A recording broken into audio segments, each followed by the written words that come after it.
తిరిగి BCN news కి స్వాగతం. పశ్చిమ గోదావరి జిల్లా నరసాపురం మండలం సీతారాంపురం గ్రామంలోని Swarnandhra college of engineering and technology కళాశాలలో artificial intelligence and machine learning, mechanical engineering, robotics విభాగాల ఆధ్వర్యంలో ఏఎస్ఎంఈ మద్దతుతో జాతీయ స్థాయి హ్యాకథాన్ కార్యక్రమం ప్రారంభమైంది. ఈ సందర్భంగా ట్రెజరర్ కె వెంకటేశ్వర స్వామి మాట్లాడుతూ విద్యార్థుల్లో ఆవిష్కరణాత్మక ఆలోచనలు, సాంకేతిక నైపుణ్యాలు, సమస్య పరిష్కార సామర్థ్యాలను ప్రోత్సహించడం జరుగుతుందని అన్నారు. డైరెక్టర్ అడ్డాల శ్రీహరి మాట్లాడుతూ విద్యార్థులకు ఏఐఎంఎల్, మెకానికల్ ఇంజనీరింగ్, రోబోటిక్స్ రంగాల్లో కొత్త ఆలోచనలు, ప్రాజెక్టులను అభివృద్ధి చేయడానికి వేదిక ఎంతగానో ఉపయోగపడుతుందని అన్నారు. టీవీవి ప్రసాద్ మాట్లాడుతూ ఈ కార్యక్రమంలో పాల్గొనే వారికి తమ సాంకేతిక ప్రతిభను ప్రదర్శించడంతో పాటు పరిశ్రమలకు ఉపయోగపడే నూతన పరిష్కారాలను అభివృద్ధి చేసే అవకాశాన్ని కల్పిస్తున్నామని అన్నారు. ఈ కార్యక్రమాన్ని APSCHE chairman professor K Madhumurthy virtual గా పర్యవేక్షణ చేయనున్నారు. Swamy, treasurer of Swarnandhra college of engineering and technology, ఇక్కడ ఇచ్చేసినటువంటి నమస్కారాలు తెలియజేస్తున్నాను. విద్యార్థులకు ఎప్పటికప్పుడు సరికొత్తగా సాంకేతిక పరిజ్ఞానం అందించాలనే మా స్వర్ణాంధ్ర కళాశాలల యాజమాన్యం ఆశయానికి ప్రతిరూపమే ఈ రోజు జరిగేటువంటి కార్యక్రమం.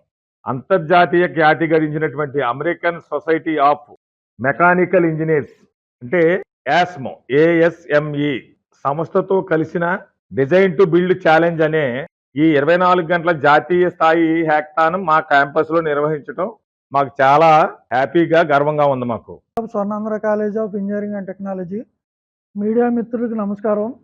ఈరోజు డిజైన్ టు బిల్డ్ ఛాలెంజ్కు దేశవ్యాప్తంగా అద్భుతమైన స్పందన లభించింది. ఈ మా కాలేజీలో 184 టీమ్స్ రిజిస్టర్ అవగా ఫైనల్ రౌండ్కి 40 టీంలు సెలెక్ట్ అయినాయి. ఇందులో మన ఆంధ్రప్రదేశ్ నుండి 35, తమిళనాడు నుంచి 3, కర్ణాటక నుంచి 1, అలాగే పుదుచ్చేరి నుంచి 1 జట్టు పోటీ పడుతున్నాయి.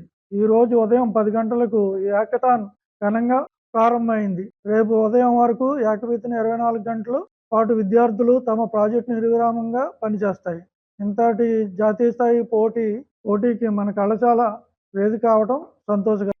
Everyone, I am TV Prasad, director of Swarnandhra college. ఈ రోజు నేను ప్రత్యేకంగా గర్వపడే విషయం ఏంటంటే ఈ ఫైనల్స్కి చేరుకున్న 35 ఆంధ్రప్రదేశ్ జట్లలో అత్యంత పారదర్శకంగా ఎంపిక చేయడం శ్రీ గణేష్ గారు, ఆల్ ఇండియా సెలక్షన్ కమిటీ నుంచి, మరియు ఆంధ్రప్రదేశ్ జట్లలో ఏకంగా 12 జట్లు మన స్వర్ణాంధ్ర కాలేజీ విద్యార్థులు సెలక్షన్ కావడం చాలా ఆనందంగా ఉంది. ఈ సెలక్షన్లో డాక్టర్ ఆర్ కుమార్ గారు మరియు డాక్టర్ శివరామకృష్ణ గారు, ఐఐటి ప్రొఫెసర్స్ వారు అత్యంత పారదర్శకంగా ఈ సెలక్షన్స్ ఎంపిక చేయడం జరిగినది.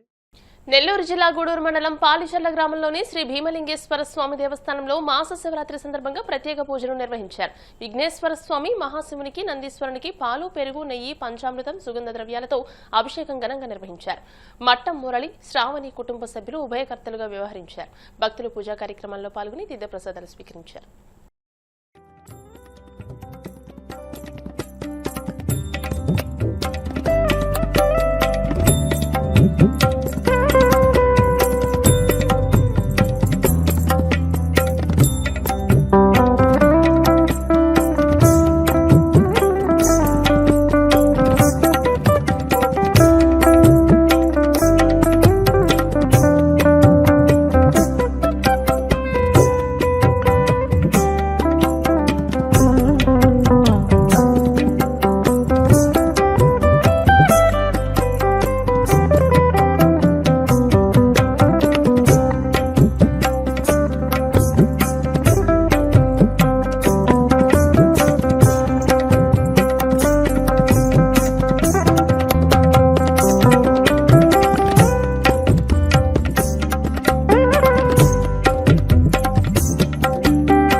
జిల్లా గంగాధర నెల్లూరు నియోజకవర్గం వెదురుకుప్పం మండలం కొమరగుంట పంచాయతీ మేకలబండ సమీపంలో కాలిపోయి గుర్తుపట్టలేని స్థితిలో ఓ యువకుడి మృతదేహం కలకలం రేపింది. విషయం తెలుసుకున్న కార్వేటి నగరం సీఐ హనుమంతప్ప అక్కడికి చేరుకుని కేసు నమోదు చేసి విచారణ చేపట్టారు. దర్యాప్తులో భాగంగా అదనపు ఎస్పీ రాజశేఖర్ సిబ్బందితో కలిసి చిత్తూరు డీఎస్పీ సాయినాథ్ ఘటనా స్థలాన్ని పరిశీలించారు. మృతదేహం నుండి సేకరించిన ప్రాథమిక ఆధారాలతో మృతుడు 17 నుండి 20 ఏళ్లలోపు వయసు కలిగిన యువకుడిగా నిర్ధారణకు వచ్చారు. గుర్తు తెలియని యువకుడిని ఎక్కడో హత్య చేసి ఇక్కడికి తీసుకొచ్చి రబ్బరు టైర్లు వేసి తగలబెట్టారా, ఇక్కడే హత్య చేసి తగలబెట్టారా అనే కోణంలో విచారణ చేస్తున్నట్టు డీఎస్పీ తెలియజేశారు.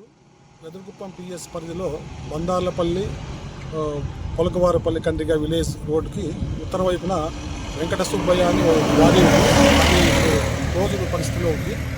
అక్కడ మేకలబండ మీద ఒక గుర్తు తెలియని శవము కాల్చివేసి చెప్పబడినది సమాచారము ఎస్హెచ్ఓ వెదురుకుప్పంకు రాగా వెంటనే మా కార్వేటి సిఐ గారు తన సర్కిల్లో ఉన్నటువంటి ఎస్ఐలు అందరూ నేరస్థలం వచ్చి పరిశీలించారు.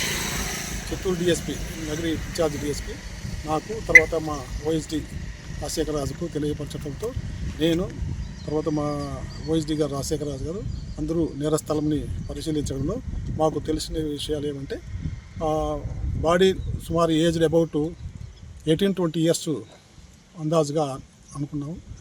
ఎవరో గుర్తు తెలియని వ్యక్తులు ఏదైనా కారణంతో ఏదైనా కష్టకాలంతో చంపి కానీ లేకపోతే అక్కడే చంపి కానీ ఏదైనా మండే పదార్థాలతో పెట్రోల్ కానీ కృష్ణాలు కానీ పోసి టైర్లు రబ్బర్ టైర్లతో కాల్చి వేసినట్టు మనకు స్పష్టంగా కనిపించింది. దీనిపైన మనం హత్య కేసుగా నమోదు చేసి దర్యాప్తు చేయడం జరిగింది. దీనికి దర్యాప్తులో భాగంగా సీసీ కెమెరాలకి తర్వాత టెక్నికల్కి ఎస్ఐ కాల్సౌట్ రాజశేఖర్ తర్వాత సుమన్ ఎస్ఐ ఎస్ఆర్పురం కార్వేటి ఎస్ఐ తేజస్విని ఇంకా ఇతర మా సిబ్బంది టెక్నికల్ అందరూ కలిసిందరూ అన్ని వైపులా క్రూస్ కోసము సబ్జెక్ట్ మొదలుపెట్టడం జరిగింది. దీన్ని తిరుపతి ఎస్పీ మా జిల్లా ఇన్ఛార్జ్ సుబ్బరాజ్ సార్ యొక్క సూచనల మేరకు వారి యొక్క గైడెన్స్లో టీం అన్నీ పనిచేస్తున్నాయి. త్వరలోనే దీనికి సంబంధించిన యొక్క వాస్తవాలు మీ ముందుకు తీసుకొస్తాము. వార్తలు ముగించే ముందు ముఖ్యాంశాలు మరోసారి. ఖరీఫ్ ప్రారంభానికి ముందే నీటిపారుదల వ్యవస్థలను సన్నద్ధం చేయండి. జలవనరుల శాఖ ఇంజనీరింగ్ అధికారులకు మంత్రి నిమ్మల ఆదేశం.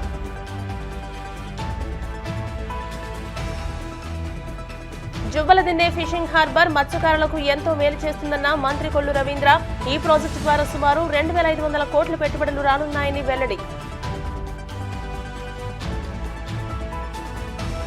వ్యవసాయం దండగా అనే ఆలోచనతోనే సీఎం చంద్రబాబు పాలన సాగిస్తున్నారు. తీవ్ర స్థాయిలో విమర్శలు గుప్పించిన మాజీ మంత్రి సాకే శైలజానాథ్. కంచరపాలెం ప్రభుత్వ బాలికల ఐటీఐలో ఆధునిక కంప్యూటర్ ల్యాబ్ను ప్రారంభించిన కలెక్టర్ హరీంద్ర ప్రసాద్. విద్యార్థులు సాంకేతిక నైపుణ్యాలను పెంపొందించుకోవడానికి ఈ ల్యాబ్ ఎంతో దోహదపడుతుందని వ్యాఖ్య. ఈ వార్తలు ఇంతటితో సమాప్తం. మరిన్ని వార్తల కోసం BCN digital YouTube channel, Facebook page ని ఫాలో అవ్వండి. అప్డేటెడ్ వార్తల కోసం ప్లీజ్ సబ్స్క్రైబ్.